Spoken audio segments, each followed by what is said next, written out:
Ladies and gentlemen, ರಾಜ್ಯ ಸರ್ಕಾರ ಈ ರೈತರ ಜಮೀನನ್ನು ವಶಪಡಿಸ್ಕೊಂಡು ಏನಾದರೂ ರಿಯಲ್ ಎಸ್ಟೇಟ್ ದಂಧೆ ಏನಾದರೂ ಮಾಡ್ತಾ ಇದೆಯಾ? ಯಾಕಂದರೆ ಡಿ ಕೆ ಶಿವಕುಮಾರ್ ಮಾಡ್ತಾ ಇರುವಂತಹ ಕೆಲಸಗಳನ್ನು ಇವತ್ತು ಎಚ್ ಡಿ ದೇವೇಗೌಡರು ದೊಡ್ಡ ಮಟ್ಟದಲ್ಲಿ ವಿರೋಧಿಸಿದ್ದಾರೆ.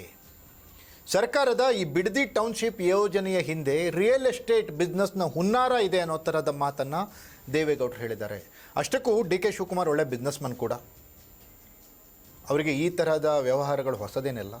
ಆದರೆ ದೇವೇಗೌಡರು ಇವತ್ತು ಎತ್ತಿರುವಂಥ ಕೆಲವು ಪಾಯಿಂಟ್ಸ್ ಇದೆಯಲ್ಲ, ಅದು ತೀವ್ರ ಚರ್ಚೆಗೆ ಗ್ರಾಸವಾಗ್ತಾ ಇದೆ. ಹಾಗಾದರೆ ದೇವೇಗೌಡರು ಏನನ್ನು ಗುಡುಗಿದ್ರು, ಗುದ್ದು ಕೊಟ್ಟಿದ್ದು ಹೇಗೆ ಡಿ ಕೆ ಶಿವಕುಮಾರ್ ಅವ್ರಿಗೆ ಅನ್ನೋದ್ರ ಎಕ್ಸ್ಕ್ಲೂಸಿವ್ ಅಪ್ಡೇಟ್ಸನ್ನು ಈ ಸ್ಟೋರಿಯಲ್ಲಿ ನಾನು ಕೊಡ್ತೀನಿ. ನೆಲ ಜಲ ಭಾಷೆಗಾಗಿ ಪ್ರಾಮಾಣಿಕ ಪತ್ರಿಕೋದ್ಯಮ, ನಾನು ಹೇಮಂತ್.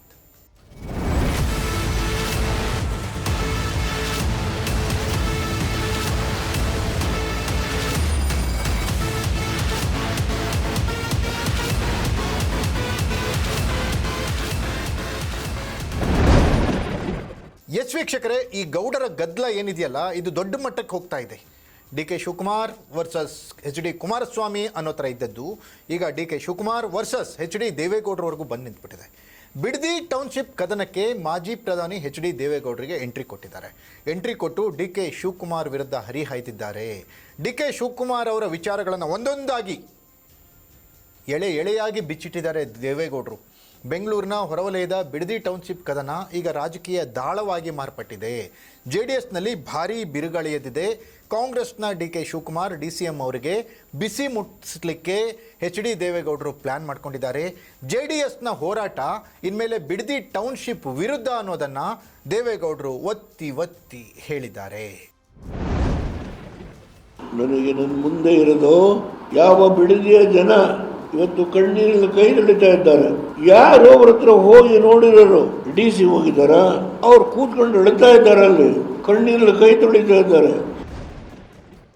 ವೀಕ್ಷಕರೇ, ಬೆಂಗಳೂರಿನ ಮೇಲಿನ ಪ್ರೆಷರ್ ಕಡಿಮೆ ಮಾಡಲಿಕ್ಕೆ ಬಿಡದಿ ಸುತ್ತಮುತ್ತಲು 9 ಹಳ್ಳಿಗಳನ್ನು ಗುರುತಿಸಿ ಸುಮಾರು 7,500 ಎಕರೆ ಕೃಷಿ ಭೂಮಿ ಬಳಕೆಗೆ ರಾಜ್ಯ ಸರ್ಕಾರ ಮುಂದಾಗಿದೆ.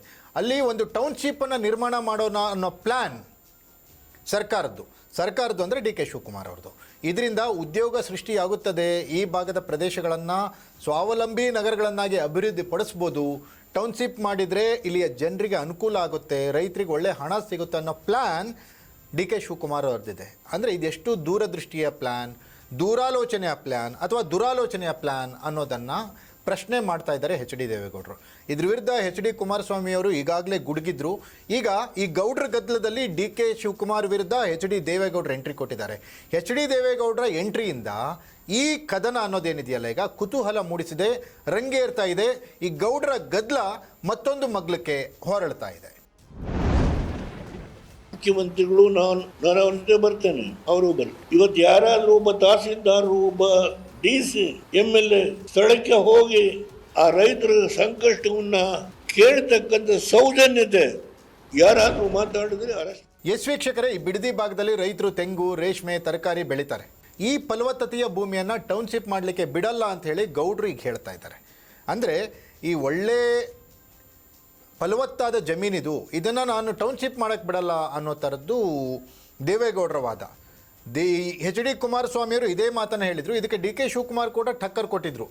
HDK CM ಆಗಿದ್ದಾಗ ಈ ಭೂಮಿಯನ್ನು ಡಿನೋಟಿಫೈ ಮಾಡದೆ ಈಗ ಟೀಕೆ ಮಾಡ್ತಿದ್ದಾರೆ ಅಂತ ತಿರುಗೇಟ್ ಕೊಟ್ಟಿದ್ರು D K Shivakumar ಕುಮಾರಸ್ವಾಮಿಗೆ.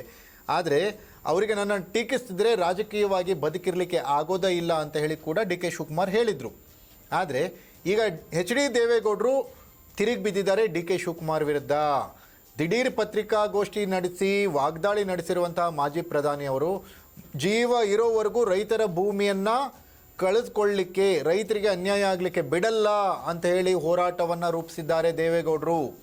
D K Shivakumar, Siddaramaiah ಮತ್ತು ಕಾಂಗ್ರೆಸ್ ಸರ್ಕಾರಕ್ಕೆ ದೇವೇಗೌಡರು ದೊಡ್ಡ ಮಟ್ಟದ ಚಾಲೆಂಜನ್ನು ಹಾಕಿದ್ದಾರೆ. ನಿಮಗೆ ತಾಕತ್ತಿದ್ರೆ ಭೂಮಿಯನ್ನು ವಶಪಡಿಸ್ಕೊಳ್ರಿ, ನಾನು ನೋಡ್ತೀನಿ.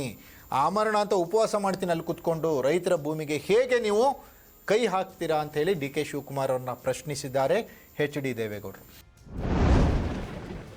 ಸ್ಥಳಕ್ಕೆ ಹೋಗಿ ಆ ರೈತರ ಸಂಕಷ್ಟವನ್ನ ಕೇಳತಕ್ಕಂಥ ಸೌಜನ್ಯತೆ ಯಾರಾದ್ರೂ ಮಾತಾಡಿದ್ರೆ ಅರೆಸ್ಟ್ ಮಾಡ್ತೀವಿ, ನಿಮ್ಮನ್ನು ಒಳಗಾಗ್ತೀವಿ, ಪೊಲೀಸ್ ನಮ್ಮ ಕೈಲಿದೆ.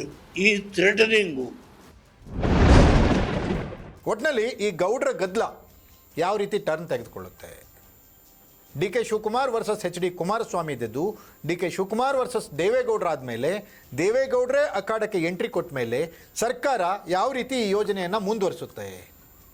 ಬಿಡದಿ ಟೌನ್ಶಿಪ್ ನಿರ್ಮಾಣ ಆಗುತ್ತಾ ಅಥವಾ ರೈತರ ಭೂಮಿಯನ್ನು ರೈತರಿಗೆ ವಾಪಸ್ ಕೊಟ್ಬಿಡ್ತಾ ಈ ಸರ್ಕಾರ? ಕಾದು ನೋಡಬೇಕಿದೆ. ಇದಾಗಿತ್ತು ಎಕ್ಸ್ಕ್ಲೂಸಿವ್ ಅಪ್ಡೇಟ್ಸ್. ನೆಲ ಜಲ ಭಾಷೆಗಾಗಿ ನೋಡ್ತಾ ಇರಿ ಫೋಕಸ್ ಟಿವಿ.